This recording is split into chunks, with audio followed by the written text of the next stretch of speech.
Caio, você é historiador, trabalhou na Comissão Nacional da Verdade, então eu queria, antes da gente entrar nesse trabalho aí mais detalhadamente que você fez lá, eu queria que você se apresentasse, né? Falasse um pouquinho aí do trabalho que você desenvolve, como é que você terminou entrando na Comissão Nacional da Verdade, que trabalho você realizou lá? Certo. Bem, primeiro prazer estar aqui com você. Eu sou historiador de formação, né? Me formei em História na Universidade de Brasília.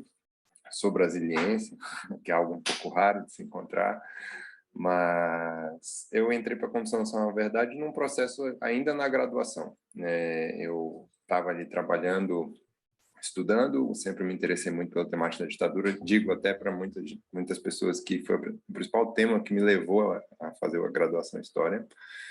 Gostava muito, fiquei ali na dúvida entre ciência política e história, acabei indo para a história.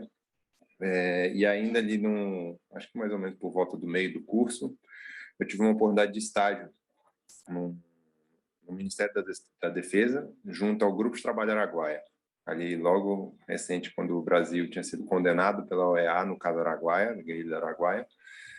E aí eu fui ser estagiário para auxiliar aquele grupo de trabalho, que é um grupo interministerial na época, né, Ministério da Justiça, Ministério da Defesa e aí então Secretaria de Direitos Humanos, que depois virou Ministério de Direitos Humanos, a ajudar nas pesquisas, a trabalhar com acervo e tudo mais sobre as buscas lá no Araguaia.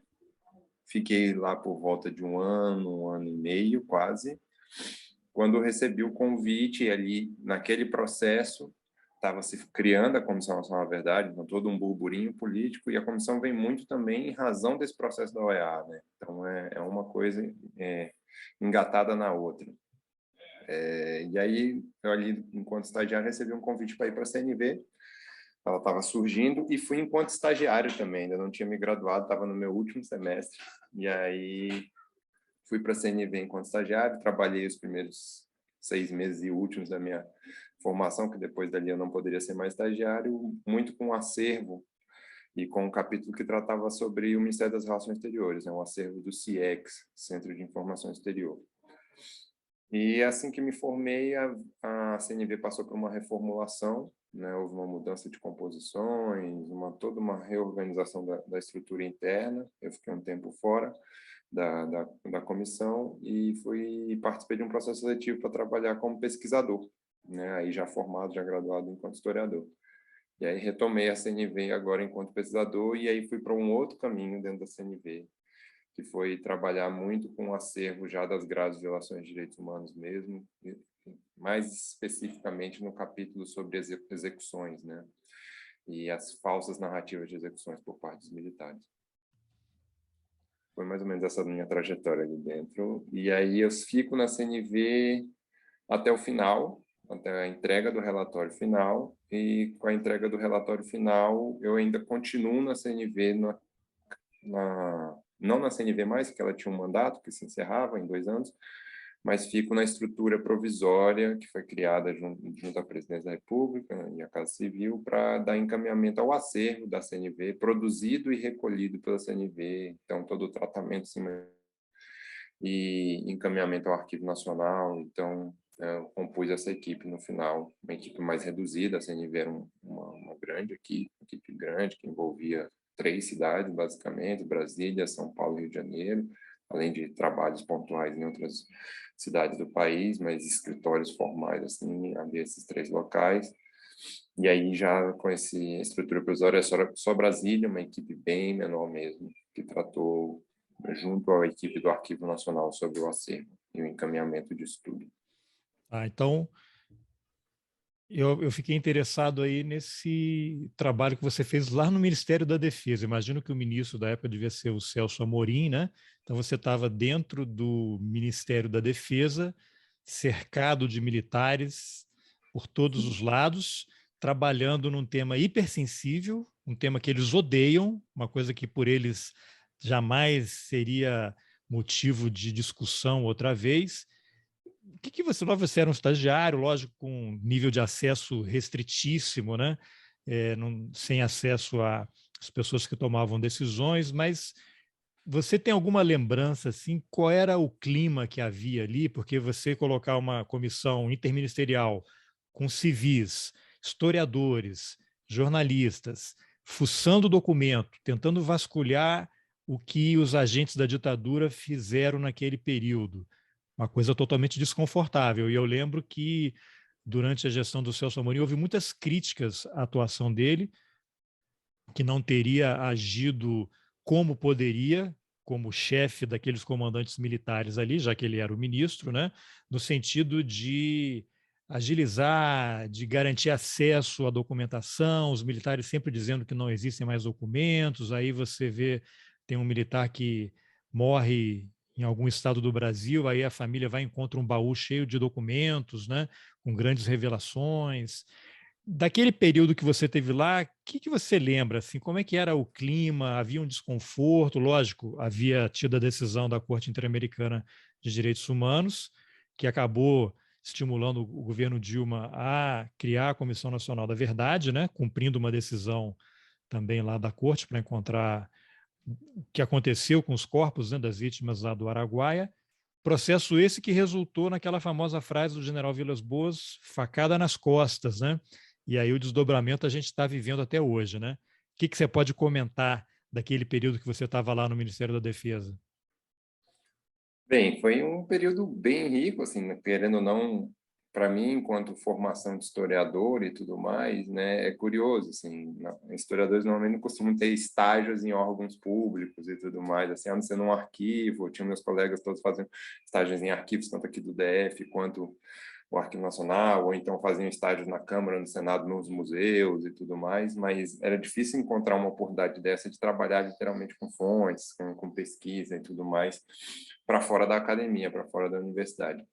Então foi um processo curioso. Eu tinha ali, junto na época, quando eu entrei, ainda tinha acabado de passar o nome de GTT, Grupo de Trabalho de Tocantins, para GTA, que o GTT foi a primeira definição do executivo em relação às buscas no Araguaia e era composto apenas pelo Ministério da Defesa. E aí aquilo, GTT quer dizer Grupo de Trabalho Tocantins.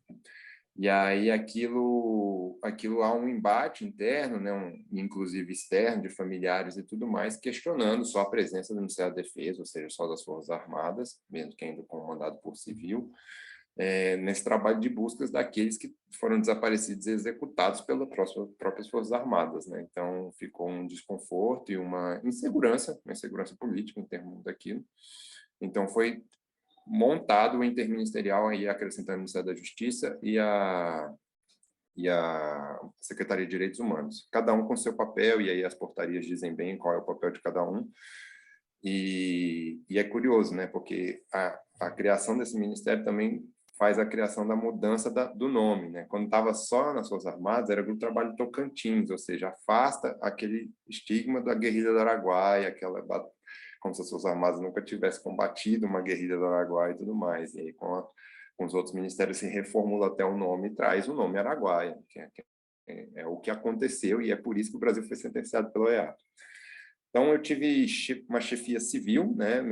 Eu trabalhava junto, foi criado um espaço, o Ministério da Defesa era algo até um pouco estranho, assim, que não era um local formal, não estava na estrutura do Ministério e tal, então era como se fosse na assessoria do ministro, e aí a minha chefia civil era basicamente 2 membros da consultoria jurídica, da assessoria jurídica do Ministério, né? Então, eles eram também os coordenadores do GTA que representavam o Ministério da Defesa. Então, eram esses 2 integrantes que compunham, mas também peguei um período curioso, que era um período de transição de governo, né? Então, estavam saindo ali dos anos Lula, entrando nos anos Dilma, então essa mudança ministerial, saindo de Jobim e tudo mais no Palmorim.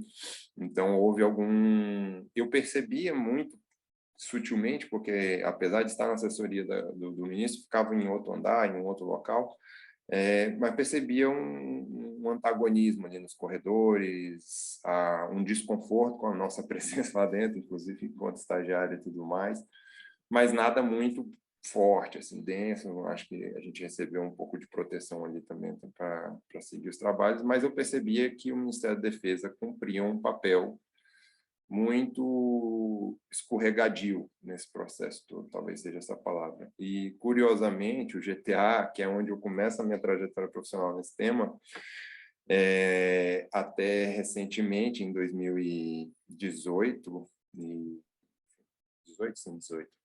18, eu me tornei coordenador do GTA quando estava no Ministério dos Direitos Humanos. Então, eu fui de estagiário em um período lá atrás e me tornei representante do Ministério dos Direitos Humanos, né, enquanto coordenador, junto com uma outra companheira, na época que eu trabalhei junto à CMDP, a Comissão Especial de Mortos Desaparecidos Políticos. Então, eu vivi do estágio à coordenação, já no outro lado da trincheira, junto ao Ministério dos Direitos Humanos. Então, a experiência lá dentro foi muito restrita, assim. Eu era meio que demandado dentro do Ministério da Defesa a buscar algumas informações, mas muito fraco, assim, não tinha acesso a acervos, muito pouco. Era o Arquivo Nacional, e na época, isso eu me lembro bem, quando eu estava lá, o Ministério da Defesa estava fazendo uma transferência de um acervo, de um fundo que eles tinham, do Estado-Maior das Forças Armadas, do ENFA, para o Arquivo Nacional, que é um acervo grande, bem grande, e só que é isso, de um marco temporal muito grande também, não é necessariamente no período da ditadura militar, e muito diverso, com informações de várias coisas, burocracia, logística, tem muita coisa. Então, quando a gente fala de acervo, a gente tem que ter noção de arquivo, de que às vezes são documentos de várias origens, de vários formatos e meios que são transferidos, são documentos burocráticos, muitos, né? Outros nem tanto, ou então, às vezes, os burocratas também falam muito, que é algo que a gente também possa conversar bastante. Assim. Não, isso é interessante, porque às vezes as pessoas ficam com a impressão de que vai encontrar um documento lá assim, fulano de tal foi preso em tal lugar, foi submetido a uma exceção de tortura. Não existe isso, né? Até porque havia essa documentação do ENFA, imagino aí, do Estado-Maior das Forças Armadas, era uma outra coisa, porque os órgãos de repressão ligados, logicamente, ao governo, eles atuavam numa outra instância, né? Não eram documentações que você... E não necessariamente havia relato de tortura, não sei se existe algum documento dizendo o que o cara sofreu. Eu acho que isso aí apareceu mais, talvez, nos processos, né? Lá no Superior Tribunal Militar, em que as vítimas prestavam depoimento, aí ficava registrado, material que depois resultou naquele projeto Brasil Nunca Mais, né? Com os relatos dos depoimentos feitos perante os juízes do Tribunal Militar, né? Agora, esse material aí do ENFA que você mencionou, que tem burocracia, ele chegou de alguma forma organizado ou foi despejado? Ó, tá aqui, ó, pode entrar aqui, desce um caminhão ali com um monte de caixas de documento e vocês têm que passar a organizar para tentar procurar agulha no palheiro, né? Olha, eu não participei, na época que eu estava como estagiário, não participei dessa transferência do acervo. Eu me lembro desses documentos, né, que eram já documentos encadernados e tudo mais, então acho que já tinha uma estrutura Uma prévia, organização. mas eu não cheguei a avaliar muito, assim, o que eu me lembro muito desse dia sobre esse acervo foi porque em dado momento levaram isso lá para a nossa sala onde eu trabalhava e falaram, procurem aí ver se tem alguma coisa que tem interesse para vocês. Foi algo muito solto, assim, eu achei até curioso, mas era um monstro de quantidade de documentos, mas não é tão grande quanto outros acervos que tem no Arquivo Nacional, isso pode ter certeza, não era um acervo tão grande. Mas é isso, eu fiz um trabalho muito rápido, dinâmico, porque tinha um prazo muito curto ali para que aquele acervo já teria sido feito um termo de recolhimento e já tinha seu destino para o Arquivo Nacional. Ele está disponível aqui no Arquivo Nacional, na Coreg, na Coordenação Regional aqui do DF, né, porque a sede é no Rio de Janeiro, mas eu não me lembro de nada relevante naqueles documentos, assim, principalmente exatamente se tratando do que você estava falando, assim, é difícil encontrar uma documentação burocrática, como a gente fala nessa documentação elaborada pelos órgãos de repressão e tudo mais, é aquela informação precisa, assim, tal dia, indivíduo A foi preso, passou por uma sessão de tortura, essa palavra jamais estaria num documento, né, conhecendo bem os documentos do sistema de repressão. Até porque os militares negam, né? Que tenha havido golpe, que tenha havido ditadura, imagina tortura, né? Imagina, isso aí é Exatamente. delírio da esquerda, né?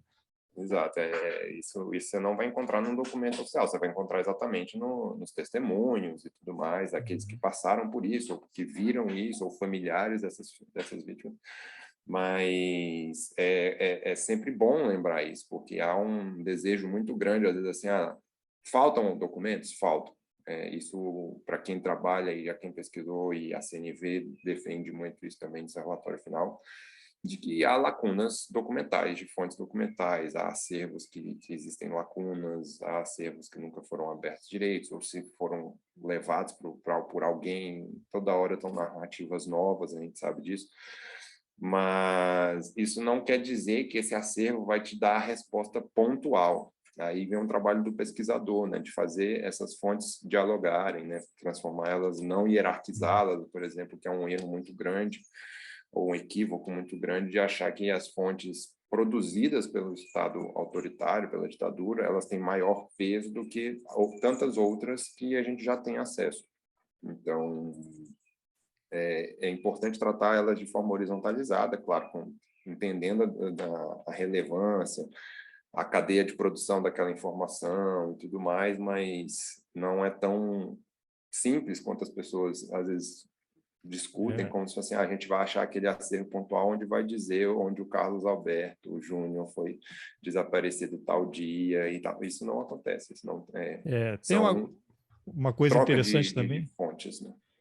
Porque é um quebra-cabeça que tem que ser montado, mas eu lembro que eu fiz uma entrevista uma vez com o Luiz Eduardo Greenhalgh, né, advogado, foi parlamentar e vice-prefeito de São Paulo, e é um advogado ligado à área de direitos humanos há muito tempo. E ele comentando que depois da ditadura, tem ali o governo Sarney e aí veio o governo Collor. E figuras importantes da ditadura, um deles era o Romeu Tuma, que era delegado da Polícia Federal, trabalhava em parceria com o delegado Sérgio Fleury, e o governo Collor, quando chega, existe aquele, vamos transferir a documentação para onde vai, e aí você tem a reestruturação, não sei, da Polícia Federal, e essa documentação, primeiro que quando o Fleury morreu, eles queimaram, né, quando acabou a ditadura, queimaram um monte de documento em São Paulo, lá no DOPS, e tudo indica que houve uma filtragem, né, que quando abriram os arquivos do DOPS, pesquisadores que lá trabalharam disseram que havia indícios muito fortes assim de que coisas haviam sido colocadas ali para serem achadas, que havia coisas totalmente bagunçadas, assim, desordenadas, e outras muito bem organizadas, o que levaria a crer que houve uma tentativa assim de desinformação. E aí levantava a dúvida assim, afinal, essa documentação aqui ela é a verdadeira, ela foi produzida naquele período ou ela foi feita depois para poder induzir você a erro, para dar mais desinformação? E o Romeu Tuma, depois ele virou o chefe da Polícia Federal, foi secretário da Receita Federal, né? E várias pessoas que atuaram na ditadura com ele estavam em cargo-chave no governo federal lidando com essa documentação. E aí dá para remeter também à questão das Forças Armadas, quando eles entregam uma documentação essa que está há anos, décadas lá, a hora que eles vão entregar, quem é que garante que não houve uma filtragem, que eles só entregaram o que eles queriam, só entregaram coisas que não levariam a lugar algum? Eu não sei o que você poderia comentar sobre isso. Isso é um dado bem importante, assim, eu acho que isso levanta uma questão principal, que é a confiabilidade dos documentos, né? O como você pode confiar na informação que é feita naquele documento, não só por esses recortes, para as lacunas feitas no momento pós-ditadura, mas também durante o próprio processo de produção de informações, da própria burocracia, forma de omitir informações. Então, assim, eu acho que o papel do pesquisador, como um todo, perante esse tipo de documento, é entender que a resposta não vai estar 100% ali, ele tem que fazer amarras e costuras, e o que é mais interessante é que às vezes os documentos trazem vestígios interessantes, assim, são pequenos detalhes que vão te levar a outro lugar ou outro documento. Eu sempre gosto de usar o exemplo do caso do deputado Rubens Paiva, né? Durante muito tempo, você sabe do desaparecimento dele, mas durante muito tempo, e eu posso afirmar até que hoje em dia, as Forças Armadas negam qualquer envolvimento no desaparecimento dele e tudo mais. Mas a gente sempre teve a informação, principalmente da família dele, de que ele foi buscado dentro de casa, levado para o DOI-COI do Rio de Janeiro e dali nunca mais voltou. Então, esse é o primeiro testemunho, é a primeira fonte que a gente tem. E durante muito tempo, essa é a narrativa que a gente tem do desaparecimento dele e tudo mais. E as Forças Armadas já deram várias outras versões, que ele tinha saído, que ele tinha sido liberado, que ele tentou fuga. Cada vez era uma nova narrativa. E aí a Comissão da Verdade, na época do Rio de Janeiro, que foi parceira da CNV também, encontrou um documento extremamente burocrático. E muitas vezes as Forças Armadas também dava a informação de que o Rubens Paiva nunca teve sobre a tutela das Forças Armadas, ou seja, nunca houve essa questão de pegá-lo na casa dele, ou o sequestro, né, que a gente chama. E a Comissão da Verdade do Rio de Janeiro um dia encontra um documento relevante, eu não sei se foi a comissão especificamente, ou esse documento chegou neles, como eu trabalhei lá, não me lembro exatamente como foi esse processo. Mas o que é importante é que se divulga um documento burocrático, e que é um documento de entrada de Rubens Paiva no DOI-CODE, que é aquele documento quando você é detido e faz uma lista dos bens que estavam com ele, um relógio, a carteira, não sei o que teoricamente tudo aquilo é devolvido quando você é retirado, né, do presídio, da detenção. Então, há esse documento, um documento que fala, tal dia, em tal horário, todos esses bens do senhor Rubens Paiva ficaram detidos aqui, retidos aqui, né? Só que não há o termo de devolução desses documentos. Então, se ele entrou, ele teria que ter saído, né? Então, às vezes, entender como funciona a estrutura burocrática te dá algumas respostas. Então, Pequenas isso é bem pistas ali, né? relevante. Porque é muito interessante essa necessidade, ou necessidade, né? Ou estratégia. Essas informações contraditórias são importantes nesse processo de desinformação, porque quanto mais confusão, melhor. Né? Porque aí Sim. você não acha, você não encontra, você não localiza, você perde o rumo. Então é melhor você ficar dando pistas falsas que vão te levar para outro lugar. E uma das versões que eles deram é que o Rubens Paiva estava sendo transportado num Fusca que foi na Avenida Brasil, foi interceptado por um grupo de esquerda e ele foi retirado do carro. Imagina, ele, um homem já com certo peso, assim, foi retirado do banco de trás de um Fusca que estava com militares, né, e foi levado para algum lugar, e até que depois, anos depois, surge o depoimento daquele ex-coronel Paulo Malhães, né, que atuou na Casa da Morte de Petrópolis, e ele acaba dizendo, né, que o Rubens Paiva realmente passou por lá e foi desaparecido, né, e meses depois desse depoimento ele é assassinado, né? Então, para você ver como existe um processo muito complexo, né?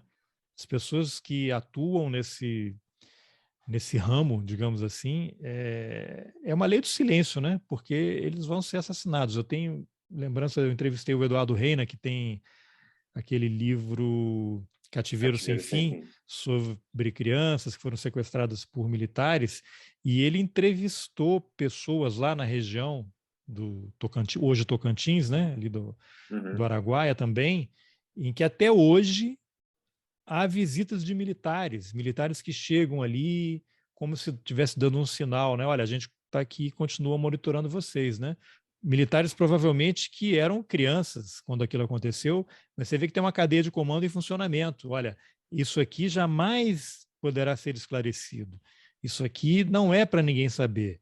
Então, é muito complexo e mostra que existe um mecanismo ainda, né, uma engenharia para acobertar esses crimes em funcionamento até hoje. Você acha que faz sentido isso? Você como historiador aí e que, enfim, lidou com as pessoas e com os arquivos? Olha, afirmar categoricamente é Não sempre afirmar não, mas delicado, né? pelos indícios, né? Mas a gente tem muitos relatos e indícios de posturas que permanecem. A própria reação dos militares perante a CNV mostra muito isso, né? A ação do Verdade Sufocada, aquelas reações dos grupos militares. Então, há eternamente um descontentamento, mas também não é só um descontentamento, estamos chateados com a facada nas costas, como você disse, né, que Vilas Boas trouxe, mas de uma reação mesmo, assim, de algumas posições. O caso do Araguaia mesmo é muito sintomático. Assim. Eu estive no Araguaia. Não, desculpa, até porque se eles forem falar, eles vão se incriminar, eles vão revelar crimes que foram cometidos, né? Eles não querem falar sobre isso. Sim, e curioso que o Ustra chegou a depor para a CNV, né? Apesar de ter ficado em silêncio em muitas perguntas, mas chegou a falar. Mas é isso, muitas das perguntas também foram aquelas reações que a gente já esperava na época, né, de Esse depoimento dele comunismo é e muito tudo mais. interessante, que tem uma entrevista que eu fiz há pouco tempo com o pessoal do NEPAT, que é o Núcleo de Estudos de Nazismo e Holocausto, ligado à Uhum. Universidade Federal de Minas Gerais, e as coordenadoras lá falaram dessa questão, que aí remete muito à questão do nazismo, né? E aos oficiais alemães que estavam envolvidos naquele processo, e o discurso do Ustra naquele depoimento, ele é idêntico ao do Eichmann e de outros criminosos nazistas, que tem um momento que o Ustra, que chegou à sala com óculos escuros, né, com semblante fechado ali, uma hora ele se descontrola e ele dá um soco na mesa e fala: quem tem que estar aqui não é o coronel Carlos Alberto Brilhante Ustra, não. É o Exército Brasileiro. É o Exército Brasileiro que tem que estar aqui, porque eu só cumpri ordens, ordens legais, diga-se de passagem, quer dizer. E você pega os depoimentos dos nazistas lá no julgamento de Nuremberg, é o mesmo discurso, né? Eles estavam cumprindo ordens, eram ordens legais e não houve crime. Eles não têm que ser, eles não conseguem entender por que eles estão sendo questionados por isso, né? E que é curioso, né, que mostra uma sensação de abandono também pela corporação, pela instituição, né? É como se assim, quando eu cumpri ordem, eu era exército. Quando agora que tem que falar sobre a ordem que não é tão bem vista assim na democracia, Ele que não eu chegou a já não sou general, mais né? exército. Foi para a Exato. reserva como coronel, né? Foi para reserva como coronel. E teoricamente é tratado como um dos grandes articuladores e torturadores de todo o processo, né? Então, sim, e é ídolo, né, do presidente da República, do isso general aí, Mourão, do general Heleno, né? sim, sim, é ovacionado, tem nota de apoio, tem tudo que você imaginar, né? É louvado enquanto herói nacional. Então, hoje a gente vive num outro espectro, né? Que se mais se assemelha com aquela época do que a gente imaginava. Você estava Mas, comentando que você teve lá no Araguaia, né? Eu te cortei. sim, quando eu estive no Araguaia por 2 vezes, uma enquanto pesquisador da CNV e a outra já na coordenação do GTA, já após CNV, alguns anos após a CNV. Mas nas duas oportunidades que eu estive lá, existe essa coisa da violência simbólica, assim, da presença dos militares, né? Então, quando a gente foi, principalmente quando eu fui a segunda vez, enquanto coordenação de GTA, o Ministério da Defesa continuava compondo a coordenação de GTA e a responsabilidade deles são a logística, né? De viabilizar essas idas e toda a estrutura lá para os trabalhos de tentativa de identificação dos desaparecidos políticos. E aí eu me lembro muito assim de conversar com alguns locais, alguns que declaravam ter informações relevantes e tudo mais, o medo quando via militares, o medo quando via helicóptero, o receio de falar, de não confiar. Então tem toda uma dinâmica complexa assim que fica marcado na região, assim, nas pessoas que vivem lá, e não necessariamente pessoas que viveram a época, mas que o passaram ouvindo, gerações e gerações ouvindo o que eram os militares lá, qual era a presença dos militares lá, o que foi a Guerra do Araguaia, e além de serem reforçados, e aí os relatos que a gente tinha também de que os militares continuavam fazendo visitas na casa de algumas pessoas que colaboraram, que atuaram tanto junto aos guerrilheiros quanto junto aos militares, Quer dizer, você lá na ouviu a mesma guerrilha. história que o Eduardo Reina ouviu de Sim, moradores lá da região, né? O que é sim. interessante também é que esse processo de violência e na ditadura é que ele se prolonga no espaço e no tempo, né? Não é só para a vítima daquele momento, isso vai ser transmitido, uma correia de transmissão, vai para gerações futuras, assim como uma pessoa que é torturada, né? Ela não vai esquecer aquilo, e há vários relatos de torturadores que diziam: você nunca vai esquecer disso daqui. E aquilo passa para o filho. Você tem casos de pessoas que não querem ter filhos, depois foram torturadas, porque não querem colocar um outro ser humano nesse mundo. Isso passa para o filho, passa para o neto, é uma coisa totalmente selvagem, né?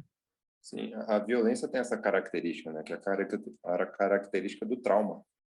E o trauma, ele vai longe. Independente se foi no seu corpo ou não, ele gera O isso, né? estresse Então, pós-traumático, né? exato. Então, o trauma, ele é permanente. Isso gera, por exemplo, nós, assim, gerações posteriores, o trauma com as polícias militares, porque a postura é a mesma. Não houve muita mudança de lá para cá. A polícia, as forças de segurança e tal, a postura continua sendo. Então, o trauma na nossa democracia, na nossa sociedade, é com o que já teve, assim, com a forma como lidar com isso. Então, a Outro dia eu gente estava tem... comentando com a minha esposa, a gente estava no carro aqui em Brasília, né? Ali na L4, né? Que é uma avenida que vai ali para o setor de clubes, que margeia aqui o plano piloto.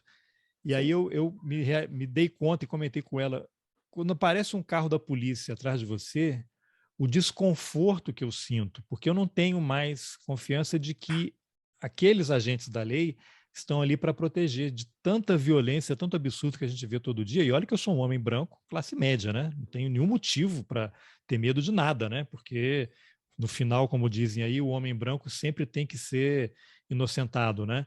Então, eu fico imaginando quem convive com assédio, com violência, com constrangimento diariamente, o que não sente, né? Eu fico incomodado. Imagino quem é alvo preferencial dessas pessoas, né? Hoje aí saiu no G1, eu acho aí uma matéria dizendo que 86% das mortes, né, no Brasil são de negros. Então, sim, isso é uma e o coisa dado que mais aí já vai para assustador um que outro 100% em Salvador.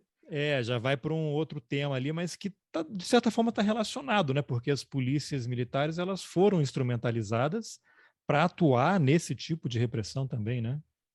Sim, é um instrumento, é um braço armado mesmo, assim, não tem nenhuma outra postura. Então, é bem assustador. Então, esse trauma permanece. A gente tem uma democracia capenga e frágil e permanece. Há É. alguns meses atrás, no 7 de setembro, o Brasil parou com medo exatamente das Forças Armadas. Teoricamente, as Forças Armadas não deveriam transmitir medo. Ela transmite medo. O Brasil parou, quem estava em Brasília parou, a gente que estava aqui viu as ruas, aquele silêncio, aquele medo teve um desfile um dia anterior, alguns dias anteriores, né, de carros militares. Então Houve essa aquela invasão à Esplanada, né? Eu estava exato. morando na época ali no 7 de setembro na Asa Norte. Então, Uhum. eu lembro exatamente na véspera do 7 de setembro, A era noite anterior, naqueles na caminhões noite, passando, os buzinando. caminhões passando pelo Eixão, vindo da saída norte da cidade, Sim. buzinando, tocando aquelas buzinas super Tocando altas, assim, terror, uma sensação de terror. foi muito tempo, assim, foi mais de hora, Uhum. eu acho, de caminhão passando, e aí a sensação era assim, tá havendo uma invasão, os caras estão entrando aqui no plano Sim. piloto e vai ser uma confusão danada, né? Quer dizer, era um pânico realmente muito estranho, muito complicado aquilo. E isso começou com o primeiro movimento daquele desfile, né? Num dia muito atípico, do nada, os Armados têm um desfile que teoricamente já estava encomendado, estava organizado na Os véspera da tanques, né, tinha uma votação. manobra militar Isso. aqui em Goiás e eles passaram Veio aqui do Goiás, passaram aqui na véspera de uma votação importante. aquele famoso tanque Então, soltando fumaça, né? isso. Então, veio uma cadeia de situações que só ressaltam que a gente tem medo das Forças Armadas. E é uma Armadas, construção, ela é né? um trauma para a sociedade. Houve uma encenação, né?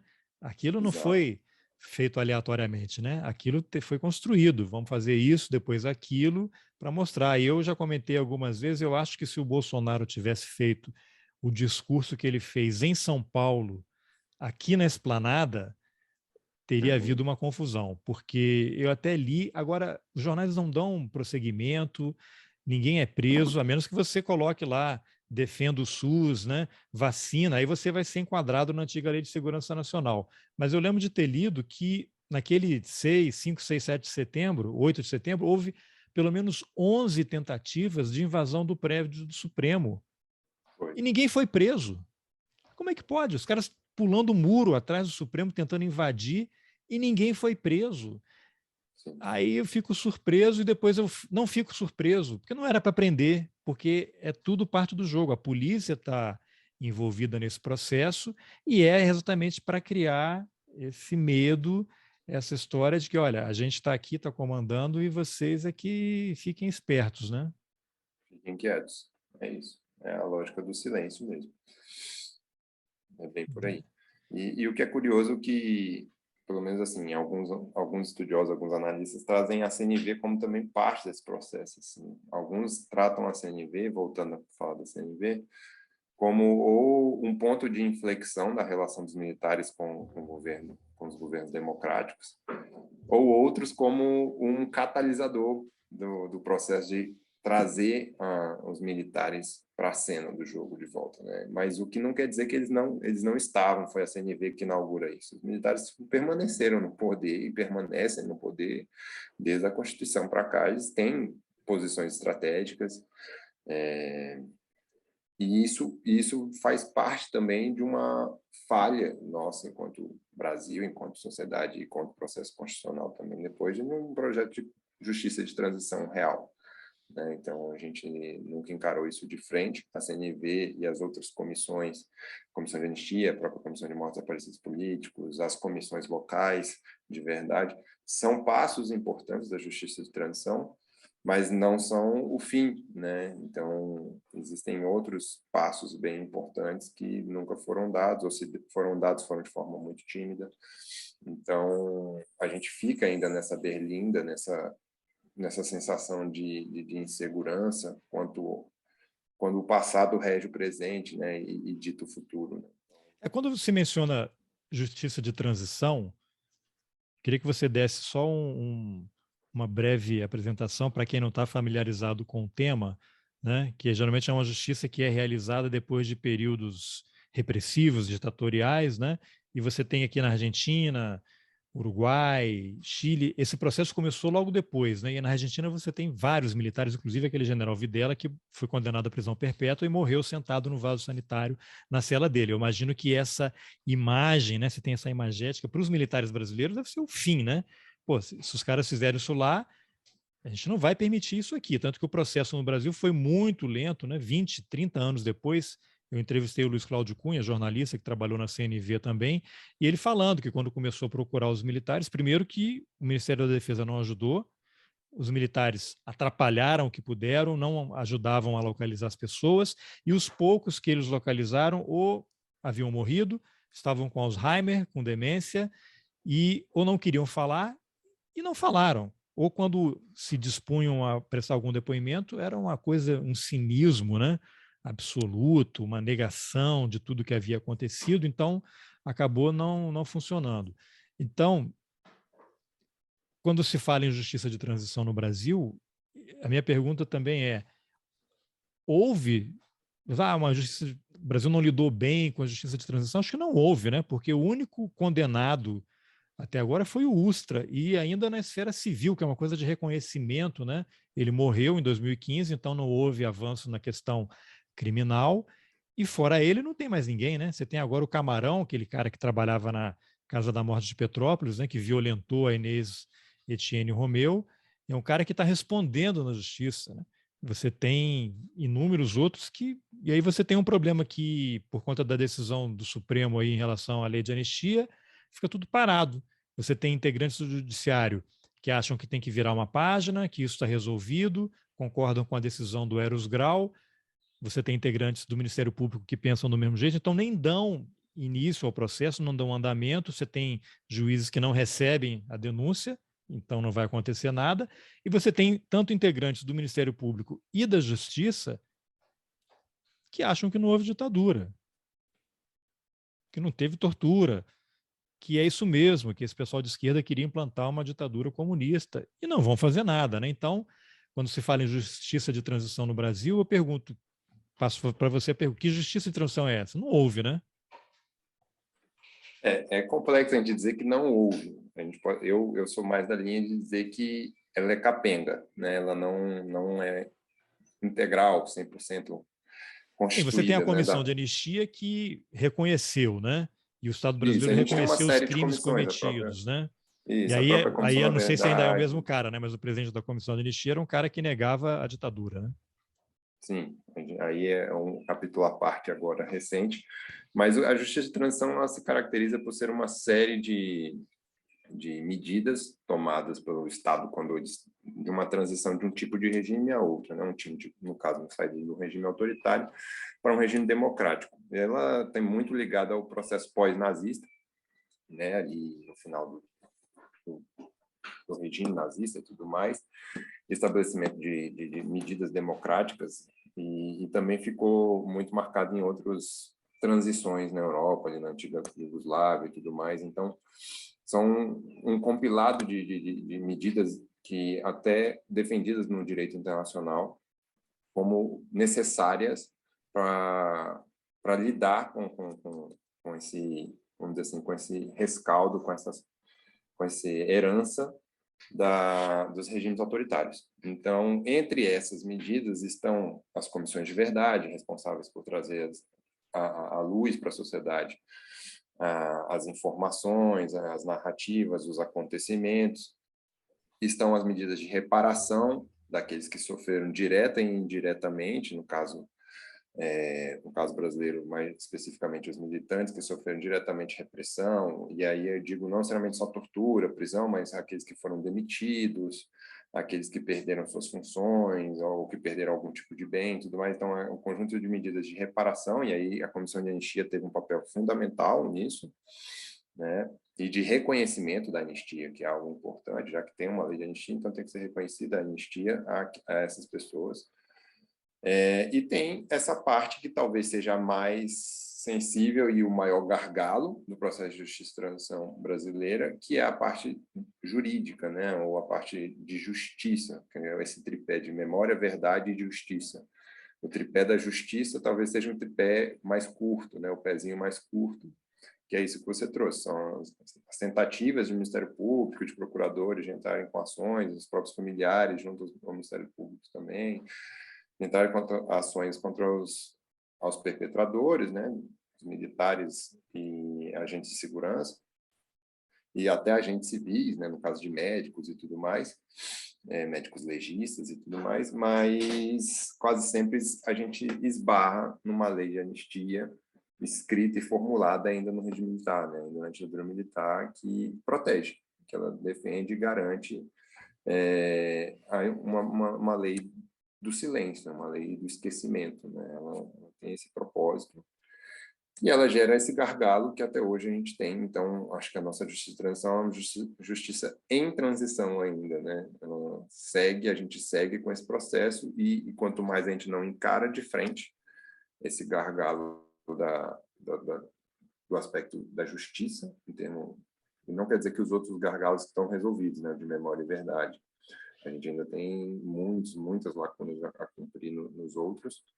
No caso mesmo de saber onde estão os desaparecidos políticos é um gargalo enorme, mas isso outros países vivem esse mesmo gargalo. A Argentina tem, eles não sabem onde estão todos, os chilenos não sabem, os uruguaios não sabem, mas seguem trabalhando. Talvez o maior problema no Brasil é que a gente vai intervalando isso, então a gente segue com mais dificuldade de trabalhar do que realmente trabalhando. Eu até brinco que eu tive a oportunidade de participar dos anos de ouro ali da política pública de justiça e transição no Brasil, né? Então, por ali as séries de comissões com investimento, com interesse político e com ressonância na sociedade. Mas tem um aspecto também da justiça e transição que é muito importante, que às vezes a gente não leva em conta, que é a publicização dessas ações, né? Como essa informação vai ser absorvida pela sociedade brasileira. E eu acho que esse é um processo que a gente também tem que lidar. Então, espaços como esse aqui, de um podcast, ou canais do YouTube, ou a imprensa pautar essas questões, são muito relevantes, são muito importantes. Assim, a gente não pode tratar desse tema como um tema superado. Isso não é nada superado. A gente tem a prova de que não é superada é que o atual presidente e toda a estrutura que ele representa utiliza dessa plataforma. Ela faz parte da sua plataforma política, então não tem superação nenhuma. Ele faz isso como valorização da violência, a valorização de um regime que foi violento, que marcou 21 anos da história desse país e que deixou cicatrizes profundas que não resolvidas, assim, que a gente não tem muita dificuldade de lidar. Então, a publicização dessas ações de justiça e transição também são fundamentais, que é o famoso não esquecer. O nunca mais, ele também vem com isso, né, de não esquecer. Mexer, pesquisar para nunca mais acontecer e para não se esquecer. Agora, você já fez uma reflexão, considerando isso que você mencionou, a justiça de transição, em algum momento, uma parte vai se perder, porque as pessoas estão morrendo, né? Eu participei de um projeto, dirigi um projeto que a HBO vai exibir aí, espero, no primeiro trimestre do ano que vem, sobre o Cabo Anselmo. E 3 das pessoas que eu entrevistei, ex-guerrilheiros, vítimas da ditadura, já morreram. Um deles foi o segundo marido da Dilma Rousseff, o Carlos Araújo, que eu entrevistei em Porto Alegre. Ele estava com um balão de oxigênio do lado, ele tirou ali na hora para poder gravar a entrevista e morreu meses depois, né? Então, isso daí é um aspecto. Então, você tem, muitos já morreram, e aí, no caso dos perpetradores da violência, né, dos agentes do Estado, dos agentes da ditadura, muitos já morreram, esses jamais serão. Os que estão vivos ainda, que podem estar doentes, não vão ser processados. Não sei, daqui a 10 anos, porque isso não vai se resolver agora, esses processos vão levar décadas. As pessoas vão morrer. Daqui a 10, 15 anos, vai ter todo mundo morrido, né? Não vai ter ninguém. E aí, qual é o passo seguinte? Aí eu acho bem interessante o que você falou. O processo não pode parar. Onde é que estão os corpos dos desaparecidos? Essas pessoas que praticaram violência e morreram, elas não receberão uma punição em vida, mas tem que haver algum ato do Estado brasileiro reconhecendo: este cara aqui foi um torturador. Vamos retirar todas as condecorações, tudo que ele recebeu aí, e ele vai ficar registrado na história do país como um torturador. E vamos continuar a achar, olha, aqui estão os restos mortais do seu avô, que talvez o pai até já tenha morrido, né? Ou do seu pai. É esse processo que vai acontecer, porque eu acho muito pouco provável que alguém venha a ser condenado. De novo, esse exemplo do Camarão. O cara está com 70 e poucos anos, né? Então, é pouquíssimo provável que haja algum tipo de punição. Qual é a reflexão possível sobre isso? Aí eu acho que a gente entra numa discussão que é muito profícua e interessante, que é o que a gente quer e o que pode acontecer, né? Que Qual é é a muito sociedade, qual é diferente. o país que a gente quer, né? Exato, o que a gente quer e o que pode acontecer. E aí a minha leitura é muito no que você trouxe, assim, entendendo que a conjuntura política ela rege as outras conjunturas, a jurídica e tudo mais. É muito difícil a gente, por uma questão de temporal e também política, a gente ter convicção de que em algum momento esses perpetradores ainda vivos sejam condenados. Mas, assim, mesmo que haja um tipo de condenação, e aí vem uma discussão talvez jurídica, mas também a gente discute que tipo de modelo de sociedade a gente quer, uma condenação dessas pessoas até mortas, que já se foram, mas que seja declaradamente, pelo menos para aquelas pessoas que aqui estão, seus familiares dessas pessoas desaparecidas, mortas ou torturadas e tudo mais, ou aqueles que ainda estão vivos mesmo, pessoas vítimas torturadas e tudo mais, que dê algum tipo de retorno a elas perante aos anos de luta, porque os anos de luta não só foram só os anos de ditadura, o pós-ditadura talvez tenha tanta luta quanto de se reconhecer que o Estado brasileiro Hoje, agiu dessa imagina a forma. confusão que está acontecendo hoje no Brasil, né? Permanece. Exato. E aí tem uma questão que aí é uma responsabilidade social, assim, uma responsabilidade civil de todos nós, não só que é algo que, convivendo muito com familiares, né, no caso, quando eu trabalhei na CMDP, os familiares desaparecidos políticos, há uma demanda de que, tipo assim, eles sentem que só eles correm atrás quanto a isso. Só eles que seguem lutando pela memória dos familiares, lutando pelo onde estão, como foi, quem foi e o que vai ser feito com os responsáveis.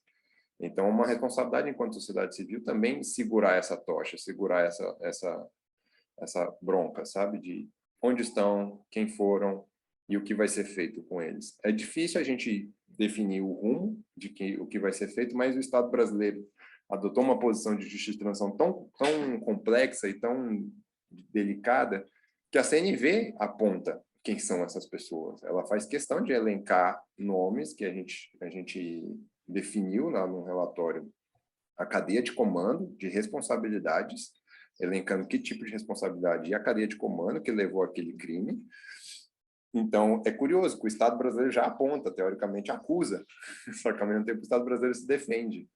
Né? As próprias Forças Armadas que compõem o Estado brasileiro, apesar de se comportarem como não pertencentes ao Estado brasileiro, eles tratam tudo aquilo como se não se blindam com a lei de anistia e tratam como se não houvesse qualquer tipo de acusação contra eles. Eles não têm nenhuma responsabilidade sobre isso. Mesmo que os indivíduos estejam apontados, as Forças Armadas nunca foram capazes de afirmar que cometeram crimes. E Você eu me usou um lembro termo... muito... Pode... Desculpa. Não, Eu pode me lembro concluir aí. muito de um momento simbólico ali no processo de CNV, que foi uma nota do ministro Celso Amorim, enquanto ministro da Defesa, que gerou um grande burburinho, em que ele afirmava de uma forma muito sutil que as Forças Armadas teriam algum tipo de responsabilidade sobre aquela temática, que tentariam colaborar da melhor forma possível. Mas, assim, não dá nem para chamar que ele falou em responsabilidade, ou seja, imagina o quão foi pesado o clima para sair aquela nota de um ministro de Estado. Né? O ministro da Defesa ele não pode falar. Então, isso mostra muito o que é ainda esse tema na nossa sociedade. Teoricamente, já que superamos, é algo que poderia ser fácil de falar, né? E não é. Então, não há Ele superação estava nenhuma. tutelado lá no Ministério, né? Imagina, cercado por generais, almirantes e brigadeiros. Não, essa E a gente nota não está vai falando de um sair. ministro experiente, a gente não está falando de um ministro que caiu do céu, né? A gente estava falando de um Celso Amorim, um diplomata experiente, que teve uma política bem reconhecida, saiu de um governo Lula como um dos grandes ministros do governo e tudo mais, então foi colocado Ficou mais exatamente ali tempo, por né? ser Foi diplomático, né? chanceler mais tempo que o Barão do Rio Branco, né? Acho que é o único. Então, é isso, a gente não estava falando de qualquer figura política. Agora você usou uma expressão muito interessante aí, que é cadeia de comando. Eu já comentei também algumas outras entrevistas aqui, e eu lembro que eu entrevistei o Carlos Eugênio Coelho da Paz, que foi da ALN, né? Era o Clemente, que era o nome de guerra dele, que morreu também. Ele foi entrevistado na série que eu fiz e morreu. Infelizmente, ele não vai poder assistir. E ele fala essa história de porões da ditadura. Que porões da ditadura são esses? Havia uma cadeia de comando, de cima até abaixo. Então, quando você usa uma outra expressão que muita gente gosta de usar, o guarda da esquina, o problema não é lá em cima, é o guarda da esquina. Quer dizer, isso tudo se Pracinha, né? encaixa como esse pessoal ele está legitimado. O guarda da esquina ele só vai matar um pobre, um preto, né, porque ele tem a certeza de que haverá impunidade. E aí você tem essas chacinas que aconteceu uma agora recentemente lá em São Gonçalo. O que aconteceu? Nada, todo dia você vê aquele rapaz negro algemado na moto do policial em São Paulo, que foi pego com 150 gramas de maconha, e você tem, em paralelo, o filho da desembargadora do Mato Grosso lá com 300 e tantos quilos, fuzil, munição. Ah, não, vamos botar um laudo aqui, ele vai para uma instituição psiquiátrica, o cara está solto. Né? E aí você tem um exemplo mais recente ainda, que tem agora 2 dias, em que o segurança do Bolsonaro ameaçou dar um soco na cara dos jornalistas lá na Bahia. Quer dizer, momentos antes o Bolsonaro estava falando mal da imprensa, incitando as pessoas contra a imprensa. Aí você tem o segurança ao lado do Bolsonaro ameaçando dar um soco na cara dos jornalistas, e tem um popular bolsonarista que avança em cima do repórter e arranca o microfone, ou tenta arrancar o microfone da mão dele. Quer dizer, eu acho que foi a primeira vez em que há uma filmagem da cadeia de comando. A cadeia de comando é isso. Bolsonaro está lá em cima e ele legitimou aquela ação do segurança e a ação daquele apoiador. Eu acho essa cena histórica, devia ser usado um case para ser usado em aulas de história, aula de direito. Essa é a cadeia de comando. A violência está legitimada. O guarda da esquina, materializado ali naquele segurança, ele está legitimado pelo chefe. Faz sentido isso que eu falei? Faz total sentido. Mesmo que nesse episódio especificamente há uma autorização informal, ela se materializa, né? Ela está ali e se Não, isso materializa. lembra aos julgamentos do Nuremberg lá, o Eichmann dizendo, não, eu nunca li o programa do partido nazista. O Hitler nunca comandou a reunião da solução final dizendo que tem que mandar para os fornos. Aquilo estava entendido. O cara não precisa falar. né? Uma Claro. autorização informal é isso. Ele está legitimado porque as pessoas sabem o que tem que fazer, né? Sim. E isso é fundamental, assim. As Forças Armadas, eles não são... Que é um equívoco, as pessoas pensam que, sei lá, as Forças Armadas ou os sistemas de segurança, eles são quase acéfalos, eles só cumprem ordens, assim, como se não houvesse um pensamento, um modelo a ser seguido, uma posição ideológica, que é algo que parece muito caro a se falar quando se fala de Forças Armadas. Então, quando a gente fala de doutrina de segurança nacional, ela é uma ideologia. Ela constrói um inimigo interno, ela define estruturas, ela define quem deve ser combatido, quem deve ser monitorado. Então, isso nada é gratuito, isso tudo é pensado, é estruturado, racionalmente pensado e propagado. Então, quando a gente fala de cadeia de comando, não tem, é exatamente isso. Assim, se houve uma ação, como eles mesmos gostam de falar, Bolsonaro usa muito essa expressão, como houve uma ação ali na ponta, a ponta, não existe ponta sem o comprimento, né? Sem o resto do corpo. Então, a ponta, ela precisa, a ponta do lápis não existe sem o resto do lápis. Então, a gente não pode esquecer disso, sabe? É meio equivocado ou ingênuo achar que é só os porões da ditadura, meia dúzia de militares que atuaram de forma independente por questões pessoais, ideológicas contra os Ou comunistas, sabe? desonestidade intelectual, né? Tem o caso Exato. clássico também, que é a Casa da Morte de Petrópolis, outra vez, em que todos que atuaram lá, militares, médicos, policiais, civis, eles estavam lotados no gabinete do ministro do Exército. Ah, porque os órgãos de inteligência estão lotados lá. Então, como é que o ministro do Exército vai ter um montão de gente pendurada lá no gabinete dele, com DAS, com nomeação publicada em Diário Oficial, e ele está comandando a ditadura? Ele não sabe o que está acontecendo? Não sabe que tem uma Claro. casa lá em Petrópolis? Não faz sentido isso, né? O peso que se dá ao sistema de informações já diz a relevância em que as informações circulavam, né? Se a estrutura que o SNI tinha, os Dói departamentos de código. informações, dentro dos próprios ministérios, dentro dos órgãos militares e tudo mais, todos eles estavam sempre ligados e atrelados aos Não altos só isso, né? comandos. Você vê Furnas, uma empresa de Tudo. energia, tinha um serviço de inteligência ali na região da Sim, fronteira, né? Você tem sim. arquivos produzidos pelo pessoal lá, com material assim interessantíssimo, né? Tanto que até resultou no assassinato de um diplomata, né? Pela ditadura. Sim, sim. Isso é bem curioso, que isso é um dos aspectos interessantes que você aprende com o acervo, com a documentação, é entender a estrutura da informação. Ela não é algo que a gente pensa assim, é uma meia dúzia de telegramas soltos, informações soltas. Ela tem toda uma cadeia estruturada. O SNI era talvez o ministério, né, como diz o livro, o Ministério do Silêncio, mas ele era o grande órgão central, ou seja, a agência central, e dali saíam as capilaridades, né? Então tem as DSIs, que eram os Departamentos de Segurança e Informação, e após DSI, por exemplo, no caso de Furnas, era uma DSI que ia para o Ministério de Ciência e Tecnologia, ou de Energia, uma coisa assim, não me lembro exatamente o nome do ministério. E aí havia uma ASI, que é uma ASI, né, que é uma Agência de Segurança e Informação. Então, essa ASI produz a informação lá em Furnas, que passa para o Ministério, que sobe para o SNI. Então, tudo isso é pensado. Isso é muito perceptível quando você vai estudar, e tem até um livro muito bom sobre as universidades durante a ditadura militar. Quando você vai estudar isso, você mostra, é muito perceptível, né, que o SNI, que é a agência central, que tinha a DSI dentro do MEC, e as ASIs em cada reitoria de universidade federal. Por que teria uma agência de segurança e informação dentro de universidades federais? Porque o movimento estudantil era um dos principais locais de mobilização contra a ditadura. Então, era óbvio que todas as universidades federais iam ter uma ASI. Então, o Exército também, o Exército e o SNI, que também era composto de civis, eles também não eram bobos de achar que não, vamos ficar aqui de cima do alto do castelo sem saber o que está acontecendo embaixo. O SNI talvez seja o órgão mais importante, porque com ele você chega naquele que vai ser preso, naquele que vai ser torturado e naquele que vai ser morto. Então, ele não... Você não vai encontrar ação ostensiva do SNI, né? Ele não prende, né? Ele passa a informação para quem vai prender. Ele coordena, ele é um órgão de coordenação.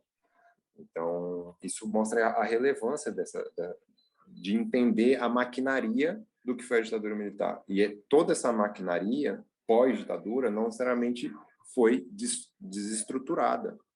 A ABIN é uma herdeira do SNI, teoricamente democratizada, com servidores públicos e tudo mais, mas com muitas e muitas estruturas que não são passíveis de um regime democrático. Ainda é um órgão que se tem pouca informação, e aí todo mundo esquece disso, mas como é composta a BIM, como ela se organiza, o que leva O orçamento, né? O orçamento, e aí outros, as próprias Forças Armadas, recentemente teve uma notícia do Intercept, né, que um treinamento das Forças Armadas, eles usaram nada mais, nada menos que nomes fictícios de movimentos sociais no Brasil como combatentes, ou seja, mostra que há uma ideologia. Então, a doutrina de segurança nacional não foi superada só porque a gente entrou no regime democrático. O inimigo interno permanece. O inimigo interno permanece e talvez, como eles mesmos dizem, cada vez mais perigoso.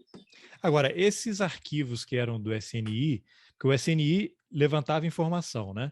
Mas também havia aquela informação que resultava na prisão de pessoas e havia a informação produzida por eles, trabalhada por eles, que era levada para a sala de tortura para o torturador questionar o torturado, né? Olha, isso aqui não está batendo, a gente tem essa informação aqui, você tem que produzir. Havia analistas, eventualmente, que até participavam de sessões de tortura, não necessariamente torturando, mas ali, né, confrontando, não, isso aqui não é, ele tem que falar isso aqui e tal, tem tudo isso. E esse arquivo, ele foi trazido para Brasília, não é? Está aqui no Arquivo Nacional. Qual é o estado desse material hoje? Você tem informação? Olha, assim, pelo que me consta da época que eu estava na CNV, desculpa, o fundo do SNI era o maior fundo do Arquivo Nacional Brasília, né, da Regional de Brasília. Então, é um fundo muito grande, mas é aquele negócio, é um fundo em que ele não estava majoritariamente organizado e muito menos digitalizado, né? A CNV fez até um aporte, enquanto trabalho, de auxiliar financeiramente o Arquivo Nacional para que isso fosse digitalizado, porque assim o Arquivo Nacional também colaborava com a CNV, né? Então, houve uma dinâmica de trabalho. A CNV ajudou, no caso, a CNV era alocada na Presidência da República, então a Presidência da República alocou investimento no Arquivo Nacional, que é uma estrutura que está no Ministério da Justiça. É um fundo muito grande mesmo, do SNI, mas ele também é cheio de lacunas, e muitos documentos são documentos produzidos pelo SNI, né? Documentos feitos para observação de pessoas, figuras políticas, de movimentos sociais, de universidades e tudo mais. Então, se você for no Arquivo Nacional, ou então visitar o site deles, né? Que é um bom instrumento de pesquisa, que é o CIAN, você usa palavras-chave, você vai encontrar ali, sei lá, se você quiser usar o nome aqui, Brizola, você vai encontrar toda a movimentação do Brizola. Você vai encontrar que ele estava no Uruguai, que ele passou um tempo nos Estados Unidos, que depois ele foi em Portugal. Você vai encontrar quase tudo que o SNI não parava de monitorar essas figuras políticas. E aí o papel do Ministério das Relações Exteriores cumprindo esse papel, né, de vigilância. Então, o SNI, ele não era que ele era uma máquina muito grande e inchada, mas, ao mesmo tempo, ele tinha a sua capilaridade. Então, os órgãos cumprem essas funções também, né? Todos os órgãos, mesmo que não tenham nenhuma ligação teoricamente, com a linha de informação, eles tinham que ter seu departamento de informação para alimentar o SNI. Mas ele é um acervo muito grande e confuso, assim. Eu acho que hoje já é mais fácil de se compreender o que é o SNI, muito em virtude dos relatórios das comissões de verdade, que conseguiram desvendar como se dava a troca de informações, e também de pesquisadores, alguns autores que fizeram trabalhos bem interessantes, decodificando alguns códigos que a CNI utilizava, que os agentes utilizavam.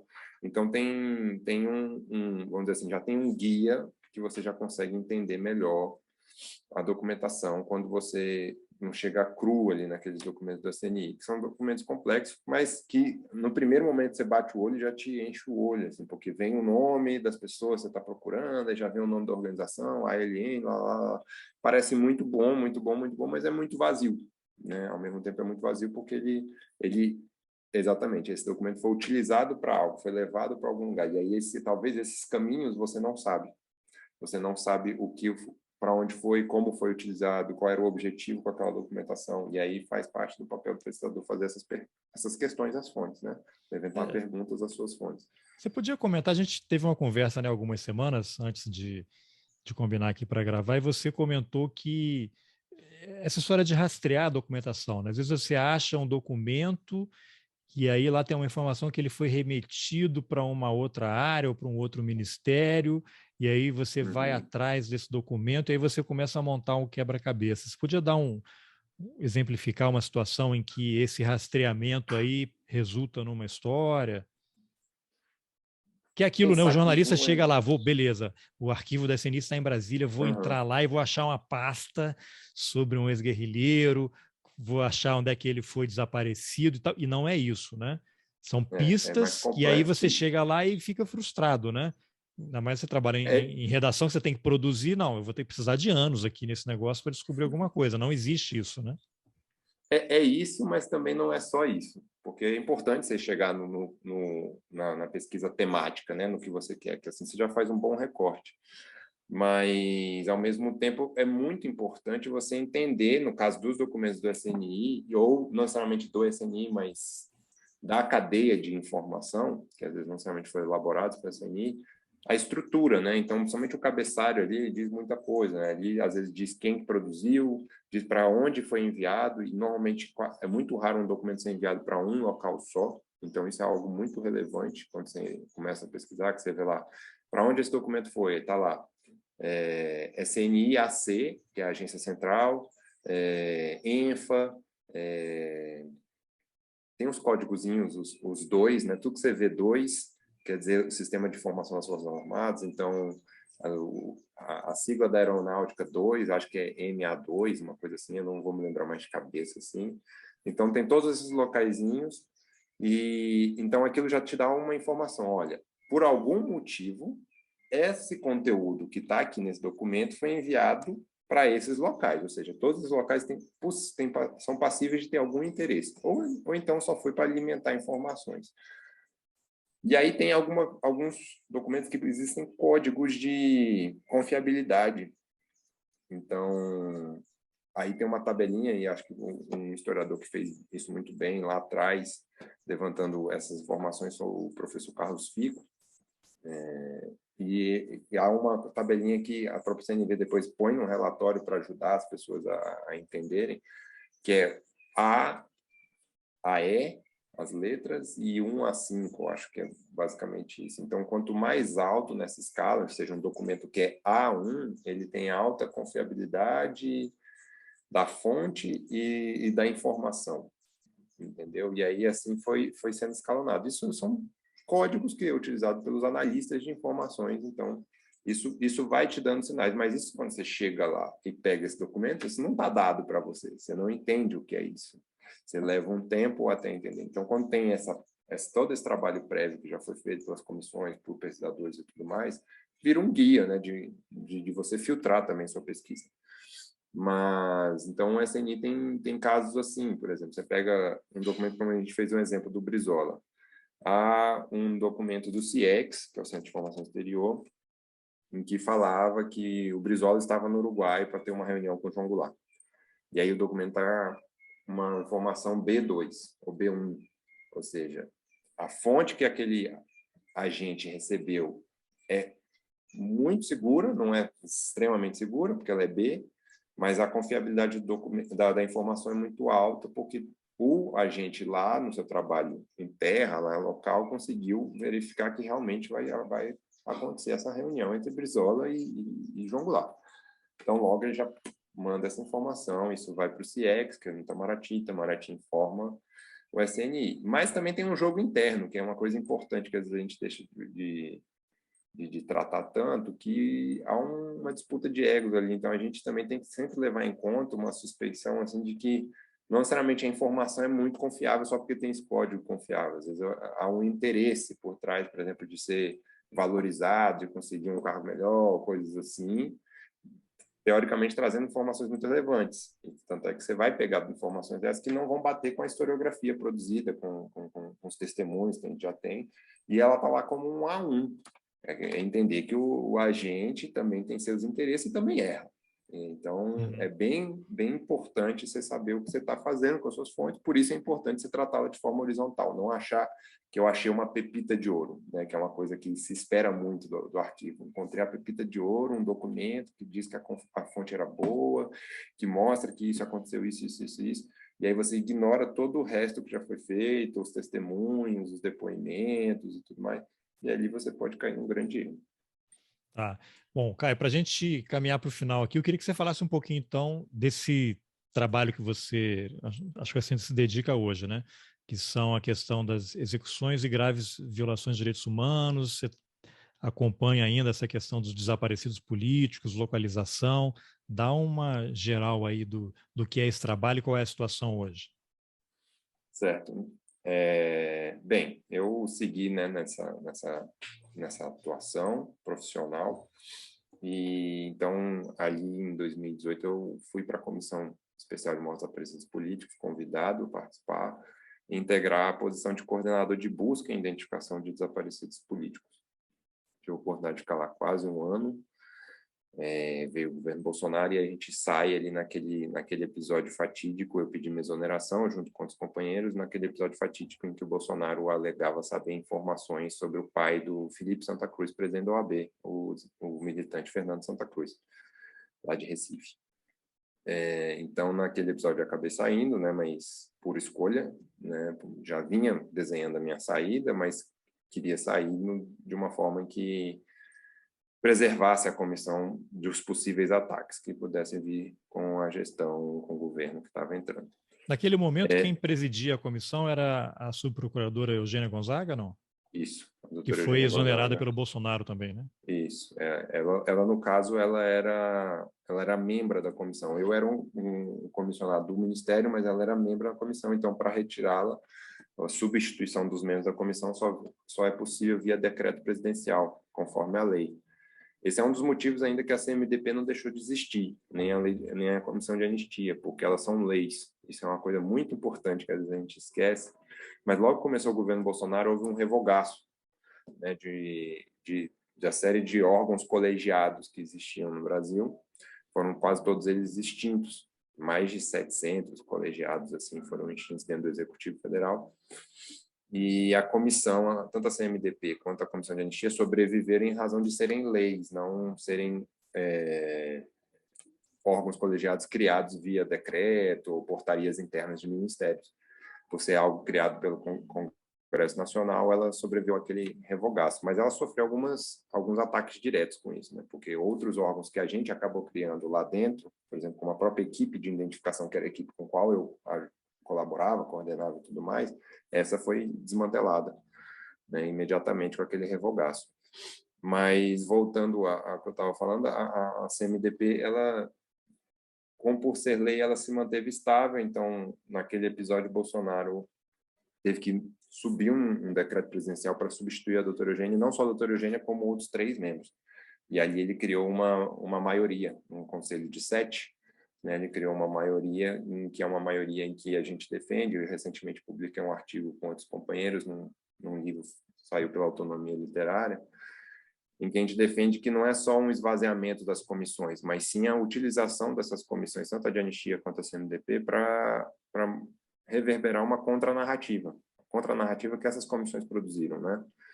Então, começou-se a utilizar essas comissões para fazer ataques diretos às vítimas, ataques às famílias, falar da Bolsa Ditadura, de louvar militares, de falar dos gastos. A Damares usa muito isso, né, de falar que são comissões que gastaram milhões e não servem para nada.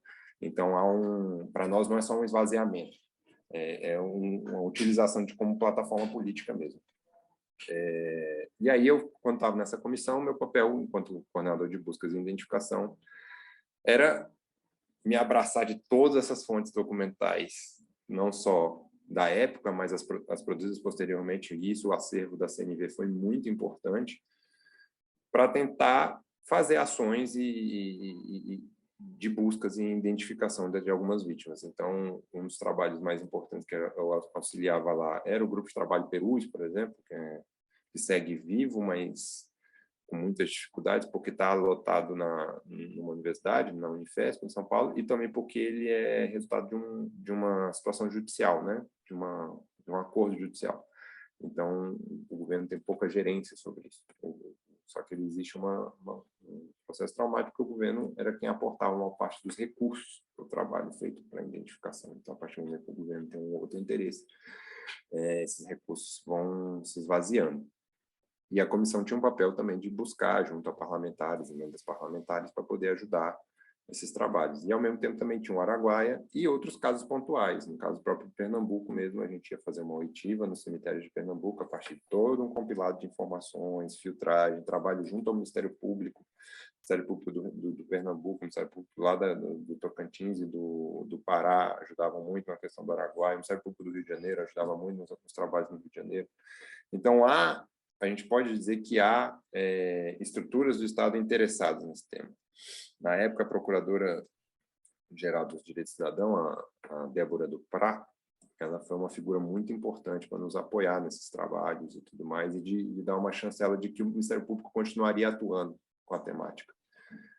E isso foi nosso papel. Nosso papel era esse, de buscar, de manter o diálogo com os familiares que ficaram um pouco apartados da situação. Então, a gente criou um encontro nacional de familiares, o primeiro, por que pareça, mas foi o primeiro, depois de tantos anos, em que boa parte dos familiares desaparecidos vieram a Brasília. A gente conversou sobre os trabalhos que eram feitos, a gente queria ouvi-los para saber o que eles achavam, coordenadas do que eles achavam que eram equivocadas, e, ao mesmo tempo, dar um espaço de fala, de voz nesse processo, porque são lutas intermináveis, incansáveis, e que eles carregam no ombro há muitos anos, com essas ações muito lacunares do Estado brasileiro, de vez em quando sim, de vez em quando não, né? Então, os familiares, eles são figuras muito importantes nessa atuação dos desaparecidos políticos. Então, meu papel basicamente foi esse, de tentar trabalhar ações de busca e ações de identificação. Então, existem, lá em Perus era um trabalho de identificação, mas também deixa de ser de busca, e a gente teve a felicidade de identificar 2 desaparecidos políticos enquanto estávamos lá, né, frutos da Vala de Perus. É um trabalho genuíno que acontece lá no Grupo de Trabalho Perus, interdisciplinar, que envolve profissionais de várias áreas, que envolve institutos fora do Brasil, né? A análise de DNA mesmo era feita fora do Brasil, a gente encaminhava para lá, e um instituto que tem um histórico de relevância em pesquisa na área, que trabalhou com identificação de pessoas desaparecidas na região da antiga Iugoslávia, então, o ICMP, que chama. Então, foi um trabalho, e é um trabalho, o GTP é um trabalho muito importante e primordial para a gente seguir nessa luta de onde estão. Ali a gente está falando só de algum pequeno grupo filtrado pelos pesquisadores do trabalho de quem são os possíveis vítimas que estão no meio daquelas quase 1.400 ossadas, ou remanescentes ósseos, né, que é a palavra correta a se utilizar. Então, é um trabalho gigantesco que envolve desde a análise lá do documentinho do DOPS, que vai chegar na análise de DNA, toda essa cadeia de análise de informações para que leve uma identificação, já que a gente não tem... Um dos identificados era o Aloysio Palhano, né? Isso, então, eu conheci Palhano. a filha dele, a Márcia, né? Que ela fez um teste de DNA e aí identificou. Eu encontrei a Márcia uma vez no Rio de Janeiro e ela falava que o pai passava a madrugada lendo. Ele era um grande intelectual, né? Era uma das grandes figuras. Se ele não tivesse morrido, tem gente que analisa assim que ele seria uma figura tipo o Lula, que ele era muito carismático, assim, magnético, um líder sindical muito forte. Uma liderança operária muito importante. Ele teve em Cuba também e que ele lia muito, né? Ele avançava a madrugada lendo, e ela contou para mim que ela sabia se ele tinha lido muito ou pouco naquela noite pela quantidade de resto de cigarro que estava no cinzeiro na mesa. Quando ela acordava, ele já tinha saído, ele dormia muito tarde, acordava muito cedo. Quando ela acordava, ele já tinha ido trabalhar. Então, se o cinzeiro tivesse cheio de bituca de cigarro ali, é porque ele tinha lido muito a noite toda. Nossa. Bem interessante. Bem interessante. Né? E agora, o trabalho uma coisa é a identificação dos ossos, né, dos restos que já estão nas mãos, né, de alguma entidade. Agora, tem esse trabalho também de localização de informações que vocês ainda não têm e que pode ser que não haja nenhuma informação em documento, né, que é o provável. Por exemplo, quem passou pela Casa da Morte, não sei, o cara produziu depois um relatório dizendo, olha, saímos daqui tal hora, chegamos em tal lugar, enterramos os pedaços. Tem o Paulo Malhães que falou, né, que esquartejava as pessoas, jogava os pedaços ali em vários lugares, mas eu acho difícil que haja um documento dizendo isso, né? É muito difícil, até porque ali a gente tem a demonstração de toda a estrutura clandestina, né, que as Forças Armadas fizeram, né? Então, utilizar uma casa não oficial, um centro não oficial de tortura, né, fora vamos dizer, de um local militar, de uma estrutura militar. Então, a gente tem todo é complexo, mas também não é algo que a gente tenha que se furtar de buscar, né? Recentemente, um ex-delegado, né, que foi o Cláudio Guerra, foi um que publicou um livro e fez um documentário que fala sobre as vítimas da Casa da Morte, que a gente também não deve levar tudo como verdade, Pois é, nem o Cláudio Guerra é longe uma pessoa disso. que ele causa é polêmico, né? Tem muita gente que Sim, acha que ele é picareta, que ele inventa história, né? Porque ele se converteu, né? E aí virou uma pessoa religiosa e aí resolveu contar tudo para espiar a própria culpa, né? Mas é um também que, mesmo ele relatando, ele não foi condenado a nada, né? não, absolutamente não. Quer Na dizer, verdade, você vê ele o absurdo, né? tem um processo que ele responde por outras questões. É, porque ele foi da polícia, ele se envolveu em Uhum. assassinato, né? Não necessariamente relacionado à A ditadura. ditadura, né? Briga com outro policial e tal. Mas assim, é um cara que vem a público dizer, queimávamos corpos lá na usina, né, de cana-de-açúcar, lá em Cambaíba, lá em Campos. Por Isso. acaso é a cidade que eu nasci, né? Campos dos Goytacazes. Quer dizer, você tem um relato dele e nada. E E nem nada. a pessoa vindo ao É. público relatar um crime, houve um processo, né? Essa é uma das grandes dificuldades. Não quer dizer que não tiveram, né? O Ministério Público do Rio de Janeiro entrou com alguns processos, mas é isso. Cai em primeira instância, cai em segunda instância, é esbarrado na lei de anistia e a O gente cara segue esse morre, né? fluxo. A gente segue esse fluxo. Não à toa que atualmente existe um movimento, tanto de militantes da ditadura, quanto de familiares de desaparecidos políticos, de outras entidades e tudo mais, que é puxar um movimento pela reinterpretação da lei de anistia no STF, né? Ela precisa ser levada de volta, mas é isso. A conjuntura política, em que momento isso vai se dar, aí acho que foge da nossa capacidade de entender em que momento isso e de conduzir esse processo, mas isso não quer dizer que não tem que se reivindicar, né? Isso é um processo necessário. E aí, voltando rapidinho no que a gente estava falando do Código de Guerra, uma coisa que é muito importante é que a gente sempre desconfie assim, das fontes, independente de quão verossímeis elas parecem e tudo mais, e principalmente quando elas vêm dos agentes de informação, porque é isso que a gente estava conversando lá no início. Muita coisa foi feita para ser contra-informação.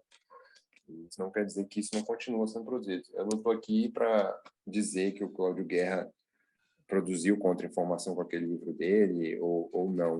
Isso acho que cabe a nós continuarmos pesquisando e tirarmos conclusões daquele processo.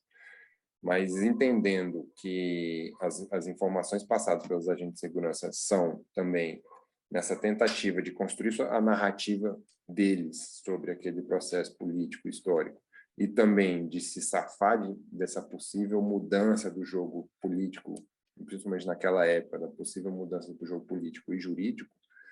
Então, a gente tem que sempre tomar certo cuidado assim, quando a gente recebe essas informações. E isso eu digo até para os próprios documentos que estão lá do SNI e tudo mais, porque são documentos que foram produzidos por essas pessoas que cometiam crimes. Então, por que a gente vai dar total confiança para um documento de pessoas que se acostumaram a mentir, né? Que foram É. treinados a mentir. Agora, tudo isso passa também por uma mudança do entendimento do Supremo, né? Eu até uma vez entrevistei Total. a Rosa Cardoso, né, advogada, que foi também da CNV, e ela fala, olha, enquanto não mudar essa composição do Supremo, não faz sentido entrar com uma ação ali, porque a decisão desse pessoal aí já está tomada. E aí você vê, quando você tem um ministro como Dias Toffoli, que é um cara que não viveu a ditadura, que foi advogado-geral da União do PT, foi indicado pelo PT para o Supremo. Aí chega nesse momento, ele tem como assessor, não é no momento, né, mas ele colocou como assessor um general, eu acho que nem na ditadura ministros do Supremo tinham generais como assessores, e dá a declaração de que foi um movimento, né, não foi ditadura. Quer dizer, é uma coisa Não foi golpe maluca. nem ditadura, né? Foi Foi um movimento. movimento, então aí ele já sinalizou o que vai ser, né? É, Então, é, e aí você tem dois ministros indicados pelo atual presidente, que é um negacionista em vários aspectos, né? Que é um adorador de ditadura, de torturador, né? O grande torturador brasileiro é o ídolo dele, né? O livro de cabeceira é dele, sim. do Ustra. Não, Então, o Bolsonaro recebeu em agenda oficial o Sebastião Curió. sim, pois é. Ele que Então, barbarizou lá no e Araguaia, não, né? e não só recebeu, como a SECOM fez uma publicação de idolatria ao Curió, né? Que o Ministério Público teve que agir e tudo mais. Então, assim, o Bolsonaro autorizou as suas armadas a celebrar o golpe, né? Então, isso foi talvez a minha última atuação mais forte nessa temática, foi acompanhar um processo em que uma parlamentar do Rio Grande do Norte, a Natália Bonavides, entrou contra essa celebração, né? E eu presenciei um lado que eu nunca tinha presenciado, que é o judiciário, conviver com o judiciário, como ele lidar com esse tema. E quando eu acompanhei o julgamento na segunda instância, ela teve um parecer favorável a ela em primeira instância, pela retirada da nota publicada pelo ministro da Defesa e tudo mais, e todos os outros pedidos no processo. E em segunda instância, a posição dos desembargadores era terríveis, assim, terríveis. Isso é uma coisa muito importante a se dizer. A ditadura militar não foi uma ditadura única exclusivamente do Poder Executivo com as Forças Armadas. O Judiciário compôs esse sistema, o Ministério Público compôs esse sistema. As farsas dos julgamentos, a gente sabe de tudo isso, o Brasil nunca mais mostra isso de forma Não, claro, declarada. até porque você tem as nomeações para os tribunais superiores, a Supremo e STJ, do presidente da República, né? Sim, É ele que o nomeia. STF Então, todo composto. não sei se Além até de, se além de que houve um TRF também saneamento, entra né? nisso. Não sei se TRF também é o presidente. Então, você vê que houve um, uma operação para criar essa mentalidade. É a mesma coisa no Exército, né? Se você só chega a general por escolha dos caras do alto comando, os caras deram um golpe em 64, saíram Quem em que vai virar general, né? 85, né? Pô, olha aí o Heleno, o Braga Sim, Neto, é o mesmo pessoal, porque como é que alguém vai chegar a general se não pensa como esse pessoal, se são os mesmos? Se eles acham que sim. é ameaça comunista, que tem que matar esquerdista, o inimigo interno, doutrina de segurança nacional, se é o mesmo raciocínio, como é que você vai ter alguém, quem pensa diferente é expelido. Tanto que no início da ditadura lá em 64, os militares, né, foram os mais presos, né, mais punidos, né? Então você tem lá a Associação dos Militares que luta, né, pela reincorporação, recebimento de atrasos, né? Não, e é curioso, nesse caso desse processo judicial mesmo, que o argumento da defesa, do Ministério da Defesa, é da liberdade de expressão do ministro, né? O ministro tem essa liberdade de expressão de falar com a tropa, de falar com seus comandados. E é curioso usar um argumento constitucional de 88 para defender o absurdo de 64, né? Então, isso mostra o quão a nossa justiça de transição ela não se encerrou, assim, ela não é nem levada a sério. É. Né? As Capenga, né, pessoas para usar o termo que você utilizou. apenga, e é isso, a gente utiliza, é tão cínico o processo que se utiliza, teoricamente, desses instrumentos democráticos que vem com a nossa Constituição de 88 para defender a defesa de um regime autoritário de 64, né? Então, e isso não só o ministro fez, como foi validado por desembargadores. Então, isso mostra o nível de profundidade que é necessário à justiça de transição. E aí também tem um adendo interessante, por ter convivido muito com o pessoal do mundo da justiça, do judiciário, esse é um tipo de tema que não está nos cursos de direito, não está na formação dos profissionais de direito, né, dos nossos juristas, nem advogados, magistrados, procuradores. Então, falar de justiça de transição parece algo que vem de fora, que vem de outro universo. Está lá no direito internacional como algo a a ser comentado e tal, mas não parece que é um tema até alheio à nossa Constituição, não Constituição, a letra, né, da norma, mas a nossa Constituição enquanto sociedade, né, enquanto instrumento e estrutura política, social e cultural. Então, é bem curioso isso. Quando você vai ler o parecer desses desembargadores, os argumentos deles, são argumentos que assustam, assim, parece que você continua lá naquele processo, sabe? Porque naquele período lá atrás, a Constituição brasileira ela não é suficiente por si só. Não é um documento, a lei por si só, que vai fazer uma formação dos indivíduos sobre a justiça, sobre a memória, sobre a verdade, sobre o passado, sabe? Então, é bem curioso. E nesse processo eu tive a incumbência ali de auxiliar a parlamentar em criar um amicus curiae, né, junto com os familiares. Então, os familiares se juntaram com suas associações, o próprio Instituto Vladimir Herzog, também todos eles se juntaram a esse processo, né? E é cruel que o cara tem coragem de falar esse tipo de coisa e no público ali, no caso era em videochamada, né, porque a gente segue esses tempos ainda pandêmicos, os familiares terem que ouvir esse tipo de coisa, terem que Uma ouvir pena. que é a liberdade de expressão de um ministro de Estado, ou seja, a liberdade de expressão ali na letra da nossa Constituição, a custo de muito, muito, muito sofrimento, ela defende a defesa do golpe militar de 64. Se ouvir de desembargadores é cruel. Muito bem, Caio. Obrigado aí pela entrevista. Tomara que esses arquivos aí, eu não sei se tem muita gente mergulhada nesse material, eu sei que a pandemia também dificultou muito o acesso, né? Mas torço aí para que eu mesmo tenha interesse em eventualmente começar a me inteirar mais e dar uma vasculhada lá em alguma coisa. Mas te parabenizo aí por esse trabalho, porque temos que buscar resgatar essa memória, né? E tentar, de alguma forma, fazer a transição que ainda não aconteceu na sua plenitude, né? Então, parabéns aí pelo trabalho e obrigado pela entrevista. Carlos, eu agradeço a oportunidade, o espaço da gente falar de um tema tão importante, assim, em algo que a gente precisa ainda lidar e encarar de frente.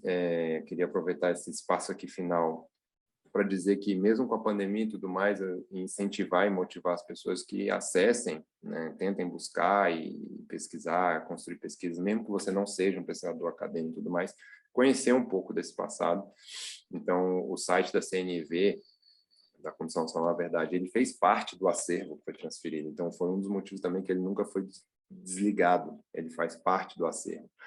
Então, ele está disponível, ele é muito bem organizado, os documentos que são citados no relatório estão lá com links para você abrir, clicar e assistir e ler, quando é depoimento, vídeo, tem lá. Então, são coisas muito interessantes. E nesse momento, nessa conjuntura que a gente vive hoje, é muito importante a gente defender, principalmente o Arquivo Nacional, que vem passando por um processo de censura recentemente.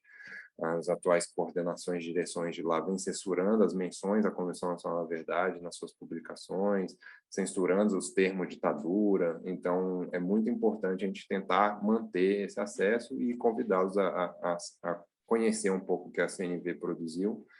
Então, via o site da CNV e via o sistema do Arquivo Nacional, que chama CIAN. É só botar no Google, é bem facinho de Tá bom, não, eu vou acessar. deixar também os links nas informações do episódio aqui para facilitar o acesso. Muito bem. Obrigado, então, Caio. Obrigado você.